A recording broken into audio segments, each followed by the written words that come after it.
In this video, I'm going to show you how to get 3D sculpted eyes in both Photoshop and in Lightroom. I'm going to show you how to apply this technique on brown eyes and on blue eyes in 3 easy steps. Alright, here we go. The image I'm going to work with is this image of Roxy just here. She's got a blue eye and a brown eye, which is awesome because I can show you how this technique works differently depending on the colour of the eye. Okay, so let's zoom in. Right, so I'm going to zoom in on those eyes. And the first thing I'm going to do is select a brush. I'm then going to bring the exposure down a little bit and the blacks down a little bit. Don't worry too much about exactly where at this point because I will adjust that once I've actually put the brush marks in, when I know how it's going to affect the image. Okay, and then I'm going to make sure the auto mask is unticked so I can just get a smooth flow. I'm going to make sure the feather and the flow are on 100%. And I'm just going to brush in around the outside of the eye there.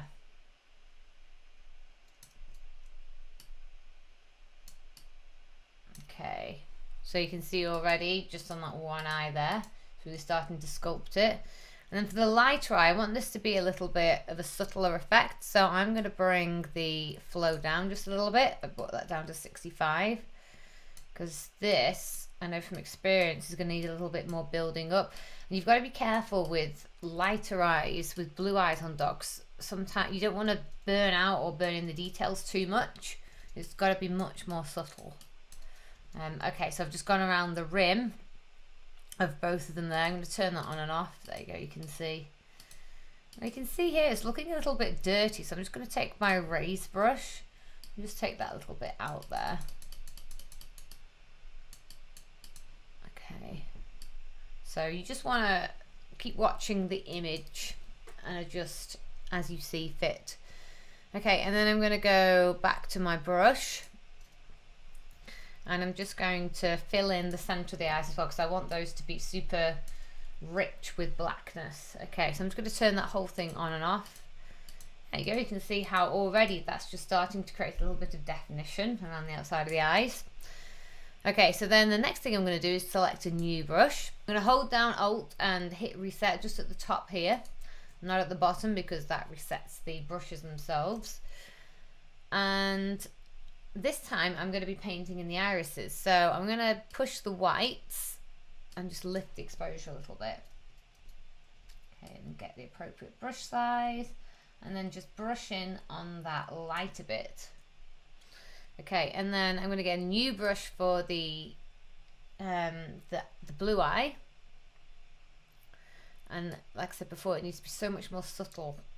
Might not even need anything because you can see here it's already, you know, pretty highlighted. I'm going to bring the flow down some more. Generally I find you want to be more subtle with the highlights. I'm going to turn that on and off and see how I'm doing. Yeah, you see, I mean, that's kind of just continuing around. I'm just going to brush it over here so you can see how that then starts to lose the detail. It's looking a little too burnt out, so I'm going to undo that and just, there we go, and just keep the highlight just on this side here. Okay, so, and you know what, I can then go in and I can just play with the exposure a little bit, lift the whites, see how that looks for me. I think that's actually looking pretty good. And same if I go back to the brush with the shadows, the other brush, I can just have a play with that. Maybe make it a little bit darker, make it a little bit richer, fill in any bits that might have got missed. I think that's looking pretty good. And then finishing touch to that would be to go to another brush, hold down Shift and reset again, the top left reset, and I'm going to push the clarity on this one, so I'm putting that up to about 20. Make a bigger brush and just brush over those eyes. Oh, do you know what, I'm going to put the flow back up as well. No, I want this to be quite intense. Okay, so you can see that's really starting to make them sparkle. Something I'll do is, if I just want to see how the action I'm using is affecting the image, is just throw it all the way up and all the way down. So you can see if I pull it all the way down, it's going a bit soft. If it goes really high, it's going a bit too crunchy.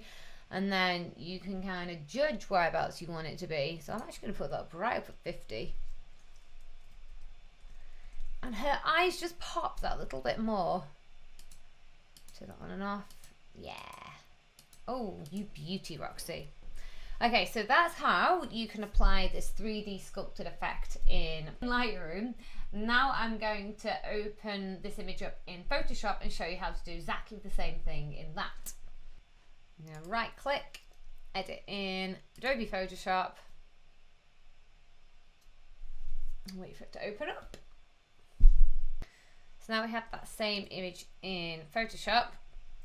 To get that same sculpted effect with the eyes in Photoshop, you want to create a new adjustment layer, select the curves, bring the shadows down, and that's going to affect the whole image, but don't worry because I'm going to invert that layer mask, and then I'm going to just make sure I've got a white brush selected, and then a smaller brush. I'm just going to brush in around the outside. I'm going to bring the opacity down a little bit on that as well, just so it's not applying it quite so intensely. And then on the other side,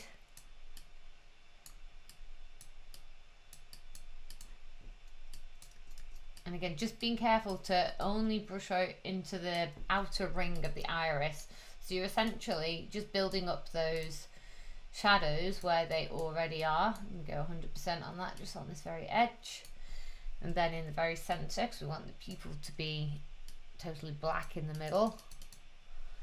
Okay, turn that on and off, see how that's doing. There you go, you can see it's already starting to sculpt to that eye. Okay, so next I'm going to do another adjustment layer, curves adjustment layer. I'm going to lift the midtones this time, and I'm just looking at the center ring there,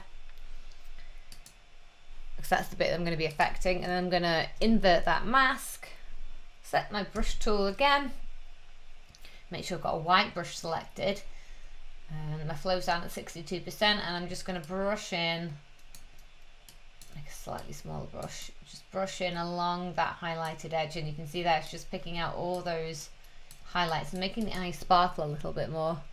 Now again, we want to go a little bit easier on the highlights on the blue eye, so I'm bringing my opacity down, especially this bit where it's already pretty bright. It's really only just this bit into the center of her eye, the bit of the eye towards the nose, that I want to work on. Turn it on and off, see how it's doing. Yeah, I'm just gonna maybe erase that out a little, switch my brush over. You don't want to go too much into the shaded area. Again, you want it to look natural, you want it to look like this is how you're enhancing what you already saw basically when you were there. Okay, looking good. Okay, and something else I often do, this works with some images and not others, but is I just put a little bit more of a highlight into the waterline there. So I'm going to create a new curves layer, nudge that up a little bit in the mid-tones, invert it again, set the brush tool, just go along that eye line there.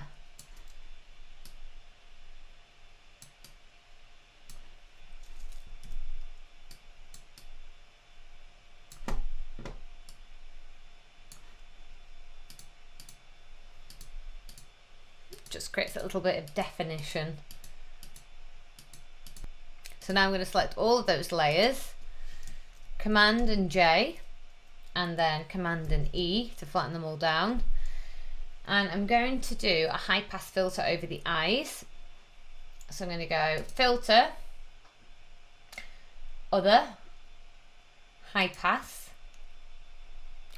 And when you're using the high pass filter for this, you want the layer to be not completely see-through, like up here where you can see the image underneath, and not completely grey so you can't see anything, but just so it's got a little bit of, just a bit of detail poking through, and they're the bits that are going to sharpen. So I'm using around about 4 on this image. It can be between 2 and 4 depending on the photograph where I tend to have it. Okay, and then I'm going to switch the blending mode to overlay. Then I'm going to put a layer mask on that, so I'm holding down Alt and then clicking so that it's an inverted layer mask. I'm going to select my brush tool, so it's B, make a larger brush. And I'm just going to brush it in white over the eyes. Bring my opacity up and my flow up to 100%. There we go. Yeah, look at that. And it really brings out that definition and sparkle. And see what a difference that's made there. Just really sculpting the eye. Okay, so there you go. There's 2 methods that you can try using either Photoshop or Lightroom to get 3D eyes. Let me know how you get on in the comments.